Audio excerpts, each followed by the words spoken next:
This video will give you the keys to successfully set up and connect a community with the CAPXLV access control system and MyQ Business. We'll break the process down into 3 parts: surveying the site and setting up the community facility database, pre-configuring the CAPXLV, then installing the CAPXLV at the job site. This video is intended for demonstration purposes only. The procedures demonstrated should only be performed by trained professional installers and service technicians. Safe operation and servicing requires that you follow all instructions and safety advisories found in the manual. To locate a trained professional installer or service technician, go to liftmaster.com/locate-a-dealer. Let's dive in. Your mission starts with gathering the information you'll need to create the database. Go to the partner portal at partner.liftmaster.com. Download and print the Installation Readiness Survey. This tool will become your best friend as you gather information and confirm the site is properly set up to receive the CAPXLV. Then head over to the job site and walk through the site survey form item by item. Here are some of the things you'll need to check out. Talk to the IT team about their network setup and the bandwidth requirements for video. For best performance, the superior quality video of the CAPXLV requires a robust internet connection with ample bandwidth. For each installed CAPXLV, LiftMaster recommends a minimum upload speed of 5 megabits per second. This means an installation with 2 CAPXLV controllers should plan to provide a minimum upload speed of 10 megabits per second. Additional bandwidth may be needed considering usage of other devices on the network, like cameras and computers. There are other network considerations, and we'll cover those later in the video. Wi-Fi and high-speed wired internet are both acceptable methods for connecting the CAPXLV to the internet. Upgrading a phone line to DSL is an acceptable type of high-speed wired internet. Cellular service is not recommended for video applications. For installations using static IP, note the following details: IP address, net mask, gateway, primary DNS, secondary DNS, and tertiary DNS. For Wi-Fi installations, make note of the network name and password. Network proximity is another consideration. For Ethernet connections, the CAPXLV location must be within 300 feet of the network switch or router. For Wi-Fi connections, the signal strength must be sufficiently strong. Wi-Fi extenders should be avoided because they introduce latency and can negatively affect video quality. As you walk through the job site, make sure the physical location meets UL 325 and ASTM F2200 requirements where these standards apply. Make sure AC power is available and meets these requirements. There needs to be a dedicated 120-volt AC outlet rated for 10 amps. For outdoor installations, the dedicated outlet must be inside a weatherproof NEMA 4 electrical enclosure. Appropriate grounding must be available. Check for a ground rod or acceptable alternative. This is your opportunity to identify the gate operators, doors, and other devices that the CAPXLV will be controlling. If any Wiegand credential readers or remote control devices are to be used with the CAPXLV, make sure they are compatible. Visiting the site also allows you to identify tools and other items you may need on the day of installation. Lastly, you'll need to work with the community manager to get the contact information for all the people who will be added to the database, including residents, workers, managers, and the like. After concluding the site survey and prior to arrival for installation, work with the community manager to make sure all required wiring is routed. The next part of your mission is to get logged in so you can set up the community database. Open a browser and head to myqbusiness.com. You'll need to do a few things. They include adding the community as a facility, which includes setting up the subscription, adding the community manager as the facility manager or owner, adding all the residents and other people who will have access to the facility, adding credentials such as card readers and remote controls and assigning them to the people, and finally, updating your contact information in the facility. This will allow you to test that everything is set up properly after you install the CAPXLV. Let's get familiar with some of the most important screens. Click the plus sign to add a facility. When creating a new facility, several payment options are available. You may use your LiftMaster account number or choose payment via ACH or credit card. If you want to set up a LiftMaster account, click the Create New Account Number button to begin the credit application process. It may take a few days to receive your account number. On the pop-up window, click Create Facility. Select Community. Click Next. Fill in all the required information wherever you see a red asterisk. Enter the details for the facility manager. Click Next. Select the payment method. For this demonstration, we'll choose credit card. Fill in the payment details and billing address. Click Next. When the payment method is accepted, the facility will be set up. Next, add the credentials. Click to expand the menu sidebar. Click Credentials.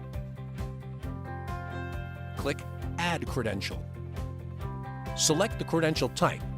A credential is a barcode, card, long-range RFID tag, or transmitter that is used to gain access to the community. Select the format being used by the community. To add multiple credentials at one time, select Bulk Load. Then enter the first and last credential numbers. You can also enter a single credential if you leave Bulk Load unchecked. Enter the facility code. Click Save. Now let's add people, starting with the Community Manager. Click to expand the menu sidebar. Click People. Click Add Person. Fill in the required fields. Choose the role of Facility Manager or Facility Owner. A facility owner has the control to edit all database information related to the facility, including billing. A facility manager can edit almost everything except for the facility itself, the permissions for roles, and they can't view billing information. Enter the email address. Select Send MyQ-Business Invite. The community manager will get an email with instructions on what they need to do next. Fill in the address, the information that should appear in the directory for the individual, and assign credentials. Be sure to add the individual to an access group. There are 3 default groups: resident, staff, and vendor. Click Save. Add the rest of the people to the database. There are 3 roles: dealer techs, who help set up the community facility, or who may need to provide support; residents, people who live in the community and who will be using guest management and the MyQ community app; and access managers, security personnel or community administrators who need to update user information in the database. Other users who don't require MyQ business access, such as landscapers or maintenance people and vendors, do not need to have a role assigned. Lastly, update your own profile in the facility. You'll need to add your phone number and credentials so you can test the function of the card reader, remote controls, and PIN code. You'll complete the rest of the database setup when you open the CAPXLV. We recommend pre-configuring the CAPXLV at your workshop prior to installing it at the job site. This allows you to confirm ability to connect to the internet, connection to the facility database, and basic functionality of placing a call, swiping a card, entering a code, and using a remote control. Here's what you'll need at your workshop in order to pre-configure the CAPXLV: an Ethernet or Wi-Fi network connection, a computer with internet access, a MyQ business account with your dealer owner or dealer technician login credentials. Let's talk about what comes in the box. The system includes the CAPXLV access control panel, a power supply, Wi-Fi and radio antennas with cables, keys, assorted hardware, electronic components, and the manual. Unpack the CAPXLV and set it up on a protected surface, such as the packing material. Unlock the CAPXLV and open it. Locate the power supply and observe the stripped and tinned red and black wires. Inside the CAPXLV, locate the power Internet board. Locate the power input connector. Notice the markings showing plus and minus and observe the orientation of the terminal block. You need to make sure you connect wires for the correct polarity. Remove the terminal block. Loosen the screws in the terminal block. Insert the red wire into the terminal block hole that aligns with the plus terminal on the board. Insert the black wire into the other hole. Tighten the screws to secure the wires. Reattach the terminal block to the power input connector, making sure the red wire aligns to the plus terminal and the black wire aligns to the minus terminal. To mount Wiegand credential readers, refer to the manual for the CAPXLV or the instructions for the reader. To wire the reader, locate the door control board labeled with Door 1. Locate the Wiegand input for Door 1. Observe the markings for data, power, and ground. Wires from the reader align to the terminals as follows: green wire to data 0, white wire to data 1, red wire to power, and black wire to ground. This is the minimum wiring configuration. Follow the wiring directions for your particular reader. Remove the terminal block from Door 1. Loosen the screws and insert the wires in the proper holes. Then, tighten the screws and reattach the terminal block. Insulate any unused wires. If there are any other devices you wish to test, connect them now according to the instructions in the manual. Locate dip switch number 1 on the power Internet board. To ensure the CAPXLV boots in admin mode, flip dip switch number 1 to the on position. Plug the power supply into a 120-volt AC outlet. The green LEDs on the door board will blink, and the green LED on the power Internet board will light solid when powered up.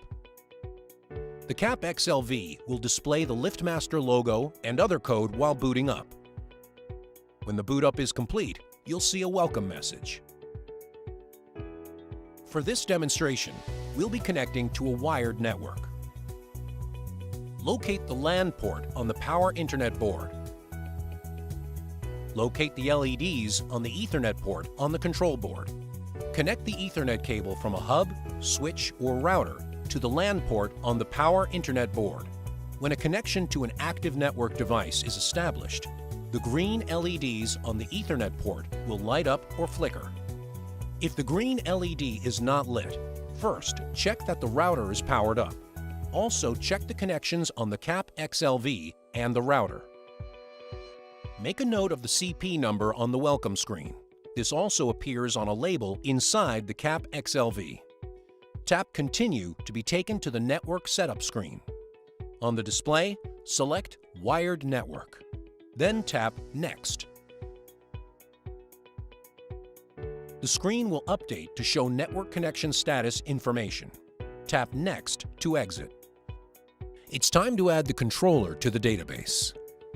When you log into MyQBusiness, you'll see your dashboard. If you have access to more than one facility, click the Facilities tab and select the facility from the list, or use the drop-down menu to select the facility you want to update. Click Device Management. Click Add Devices. Click the plus sign. On the pop-up window, click Go to Billing. Here, you will choose a Smart Community subscription that will be billed either monthly or yearly. Plans are based on the type of controller and the number of access points. Click a radio button to select a plan. There are several add-ons. If the community wants to empower residents to manage guest access to the community, Add guest management to the subscription. Video events are stored for 1 day as part of the regular subscriptions. To store video events for 30 days, choose the 30-day video storage plan. Select Community by MyQ Resident License to enable residents to use the mobile app. Licenses are available in groups of 10. Click the drop-down to select the number of licenses needed. Click Proceed to Checkout. Edit the payment details or the billing address as needed. Then, click Activate Subscription. If you choose the Resident Video License add-on and you aren't already using Phone.com as your SIP provider, you will be prompted to set up Phone.com for service.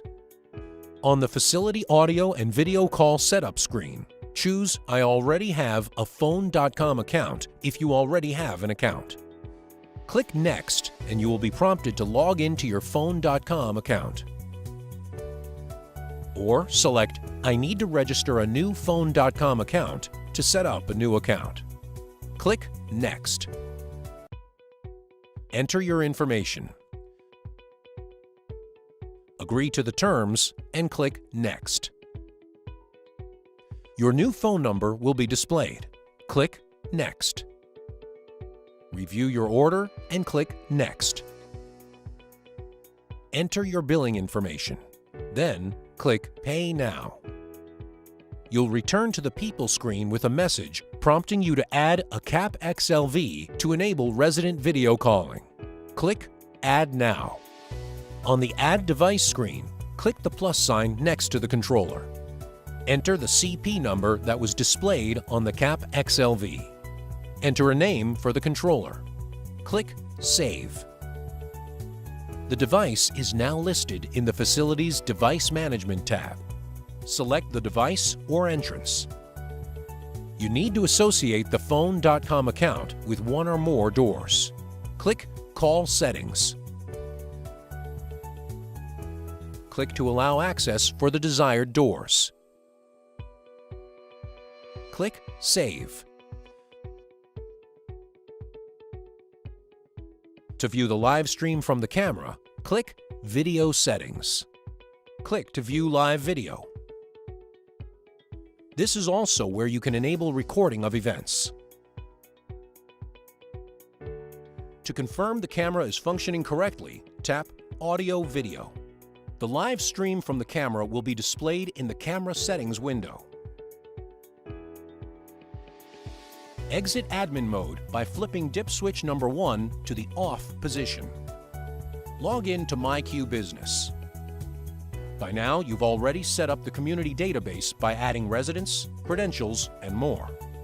When you add the CAPXLV to the facility, the database will be downloaded. This can take up to 5 minutes depending on the speed of the internet connection.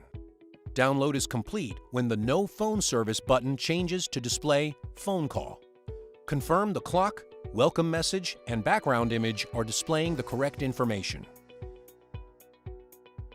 Tap the Phone Call, then Find a Name buttons, and search for your own name. Call yourself. Answer your phone. Confirm the microphone and speaker audio are working. Press 9 to grant access. Confirm the appropriate door is activated. The relay light on the door board will turn on and you will hear a click. Also test credentials. Touch a card to the card reader. The relay light on the door board will turn on and you will hear a click. Test the entry code. Tap Entry Code PIN. Enter the code on the numeric keypad. Tap the green Enter button. The relay light on the door board will turn on and you will hear a click. Now that you've successfully pre-configured the CAPXLV, it's time to repack it for transportation to the job site. Disconnect power to the CAPXLV. Disconnect the wires from the Wiegand and power input connector and the Ethernet cable. To ensure the CAPXLV boots in admin mode the next time you power it on at the job site, flip dip switch number 1 to the on position. Close. As you learned during the site survey and preparation, The CAPXLV installation requires a variety of wires, including power, relay connections, grounding, internet, and accessory cables. When you arrive at the job site, make sure these wires are available and ready for connection.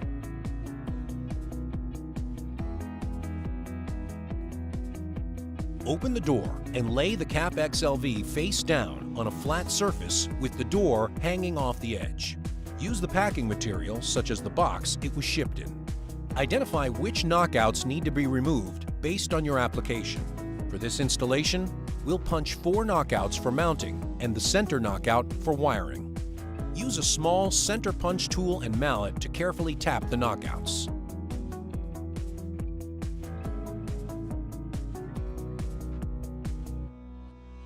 Use pliers to remove the metal knockout tabs. The CAPXLV needs to be securely mounted to a flat surface or pedestal.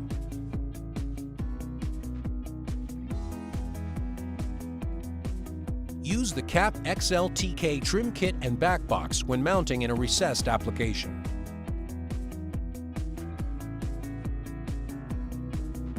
Position the unit for mounting, pulling the wiring through the mounting gaskets and then through the knockouts.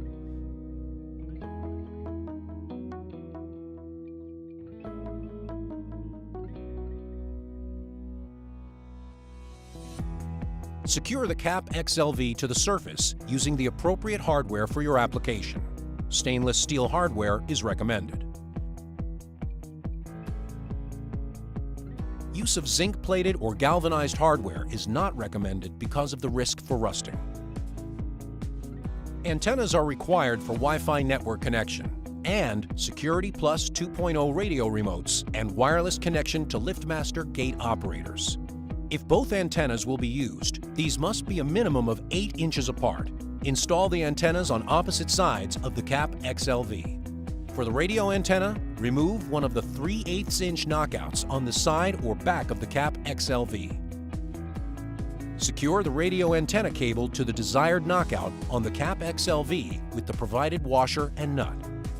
Attach the radio antenna to the connector on the secured end of the cable. Then, attach the other end of the cable to the power internet board.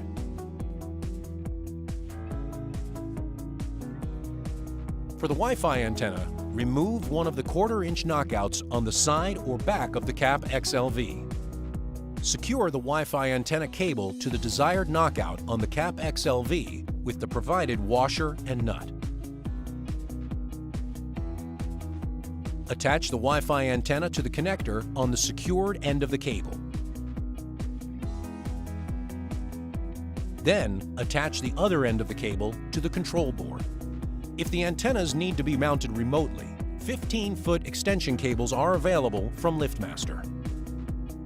An earth ground rod is strongly recommended and should be no further than 12 feet from the CAPXLV and use a minimum of 12-gauge wire in most cases. Proper grounding protects the CAPXLV from damaging electrical transients. Be sure to check and follow all national and local codes for proper grounding procedures. During your site survey, you confirmed availability of a dedicated 120-volt AC outlet rated for 10 amps. Identify the power wiring leading from the CAPXLV mounting location. Connect to the stripped DC output wires on the power supply. Connect the black wire on the power supply to the negative wire from the CAPXLV and the red wire on the power supply to the positive wire from the CAPXLV. Consult the manual for allowable wire run distances and recommended wire gauge. Remove the power input terminal block from the power internet board. Connect the power wires to the terminal block with the positive connecting to the plus terminal and the negative connecting to the minus terminal. Reattach the terminal block to the power internet board. Plug the power supply into the dedicated outlet after all connections have been made.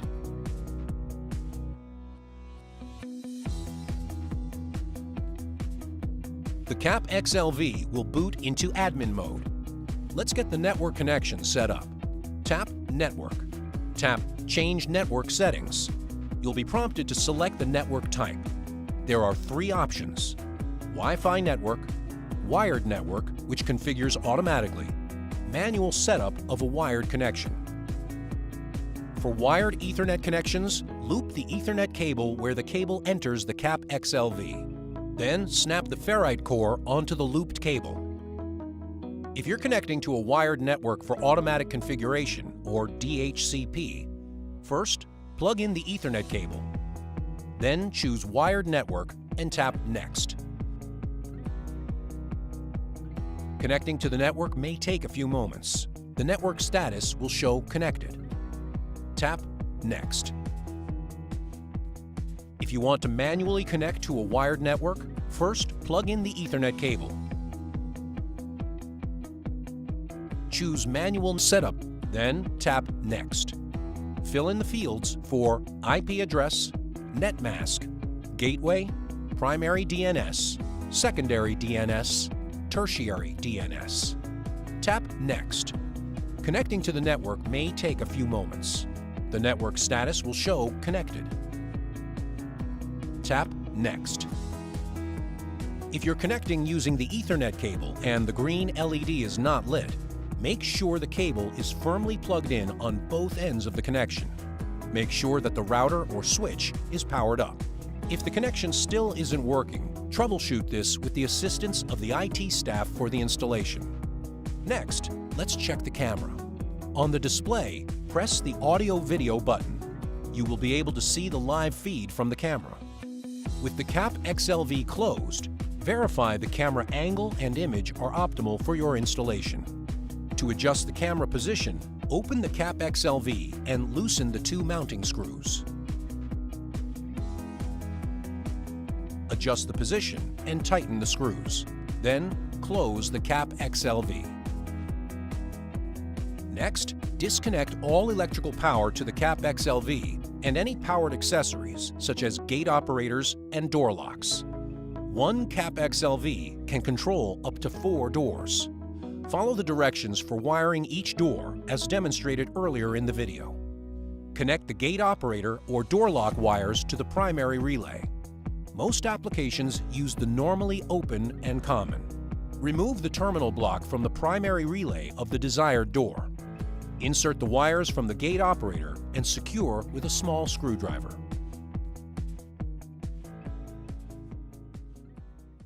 Plug the terminal block back onto the control board. Connect the other end of the cable to the gate operator control board according to the instructions for your application. If using Request to Exit, connect the Request to Exit switch to the Door 1 REX connector. This feature must also be activated in MyQ Business. To monitor the position of the gate or a door using a door status sensor, wire to the status connector. To supervise the monitored connection, you'll need to supply 2 1000 ohm resistors. One will be wired in series and the other in parallel on the side of the gate operator or door. This feature must also be activated in MyQ Business. Some installations will provide a postal lock to be installed in the CAPXLV. Remove the wing nut and plug and discard them.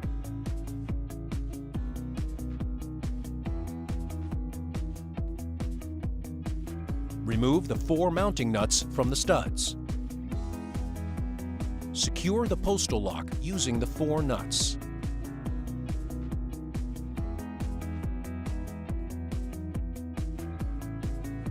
Cut the factory-installed wire tie from the postal lock switch. The postal lock switch is wired from the factory. Restore power to the CAPXLV and gate operator. If you choose to, instead of wiring the CAPXLV to a gate operator, a wireless connection can be established. One CAPXLV can control up to 8 LiftMaster gate operators wirelessly. If using a primary-secondary operator configuration, you can only program the primary operator to the CAPXLV. You should still be in admin mode. On the CAPXLV display, select the Outputs tab. Then select the desired door number. Press and release the Learn button on the primary operator. The green transmitter LED will light.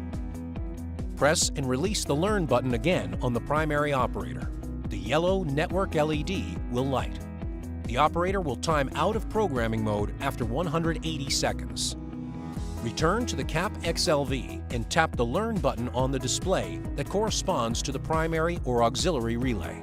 The Learn button text will change to Unlearn. The gate operator will beep and exit Learn mode if successful. Confirm everything is working by tapping Test Relay on the CAPXLV display. The gate operator will open. To exit admin mode, flip dip switch number 1 to the off position on the CAPXLV Power Internet board. It's time to test the setup. Tap Phone Call and select your name.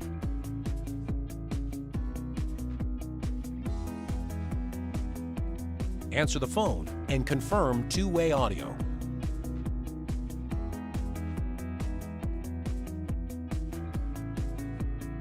Also test credentials and entry codes. Once you've confirmed everything is working, don't forget to delete your test information from the facility. The installation is complete. Be sure to set aside time to help the community manager to get up and running. For more detailed information, including wiring diagrams, please refer to the CAPXLV Installation Manual or visit partner.liftmaster.com